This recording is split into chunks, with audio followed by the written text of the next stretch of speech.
Assalamualaikum warahmatullahi wabarakatuh. Saya Poppy Puspitasari NIM 2236035, Prodi Sistem Informasi Fakultas Ilmu Komputer.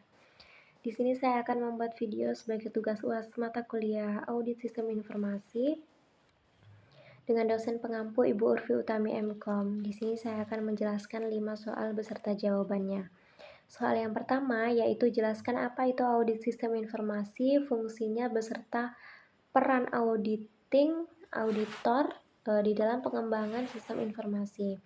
Audit sistem informasi adalah penilaian atau pemeriksaan untuk memastikan sistem yang ingin kita buat tersebut berjalan dengan efisien, aman, dan sesuai dengan standar yang berlaku. Fungsinya yaitu menimbulkan keyakinan. Di sini untuk mengendalikan, mengoptimalkan, mendukung secara runtut untuk sistem tersebut. Perannya yaitu memastikan sistem tersebut berjalan dengan lancar. Adapun peran dalam perencanaannya ada peran implementasi dan evaluasi sistem untuk sistem tersebut berjalan dengan normal. Pertanyaan yang kedua yaitu jelaskan apa saja pengendalian audit sistem informasi dan risiko apa yang terjadi di dalam auditing. Untuk pengendaliannya yang pertama pengendalian akses. Pengendalian akses ini sistem data termasuk pengguna, nama pengguna, kata sandi, autentikasi itu termasuk dalam pengendalian akses. Yang kedua yaitu jejak audit. Jejak audit ini membantu dalam investigasi jika terjadinya pelanggaran. Yang ketiga yaitu pengendalian data. Di sini untuk verifikasi dan validasi untuk input dan output. Yang selanjutnya yaitu keamanan jaringan. Keamanan jaringan di sini membantu dan melindungi terjadinya ancaman eksternal. Yang selanjutnya yaitu pengendalian prosedur. Pengendalian prosedur ini pengolahan data sesuai dengan prosedur yang berlaku. Yang selanjutnya yaitu pencadangan dan pemulihan. Pencadangan dan pemulihan ini dapat memastikan data dapat diperpanjang untuk perbaikan. Selanjutnya resikonya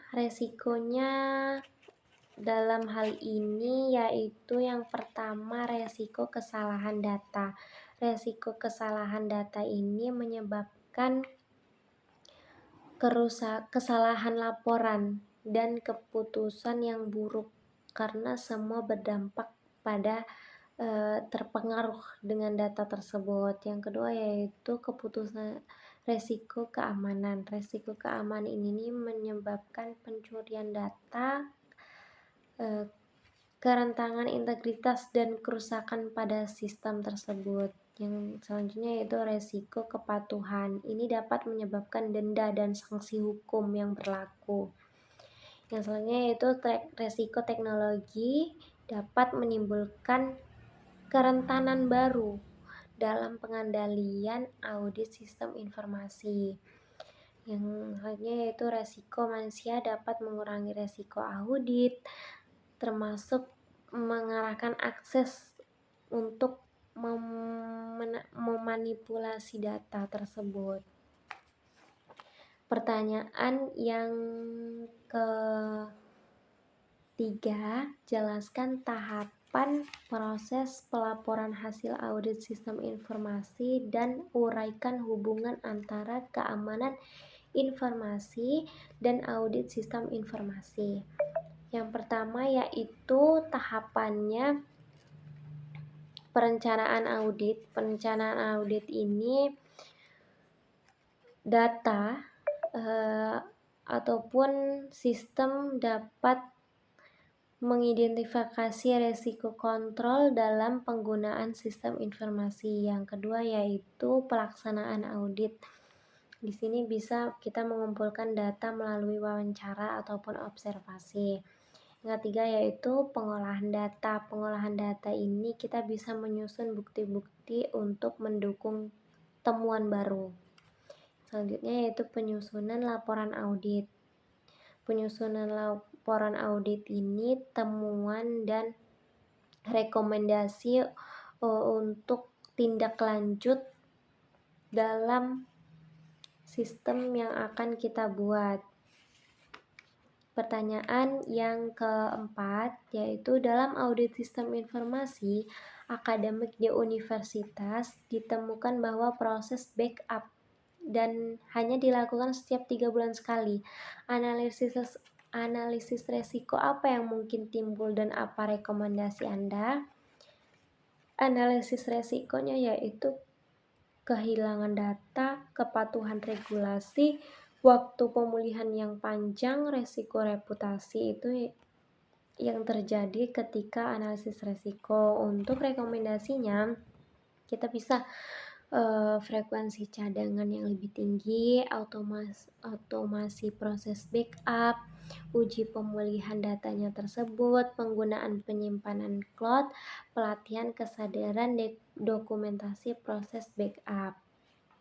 Pertanyaan yang kelima yaitu sebuah perusahaan mengalami serangan ransomware. Sebagai auditor, jelaskan langkah-langkah audit yang Anda lakukan untuk mengevaluasi kontrol keamanan yang ada. Yang pertama yaitu persiapannya. Persiapan audit ini termasuk melibatkan keahlian dalam keamanan informasi dan transit digital. Yang kedua yaitu pengumpulan data. Pengumpulan data ini metode serangan berdampak dan pengamatan akhir, evaluasi kebijakan dan prosedur. Di sini yaitu untuk memeriksa kebijakan termasuk prosedur, identifikasi resiko dan evaluasi aktivitas backup. Yang keempat ada penilaian kontrol keamanan, analisis infrastruktur, pengecekan kesadaran keamanan, ada rekomendasi backup, tindak lanjut. Dengan langkah-langkah ini, auditor dapat memberikan penilaian tentang kontrol keamanan dan membantu perusahaan meningkatkan kesalahan terhadap serangan di masa depan. Itulah tadi penjelasan dari saya, kurang dan lebihnya saya mohon maaf. Wassalamualaikum warahmatullahi wabarakatuh.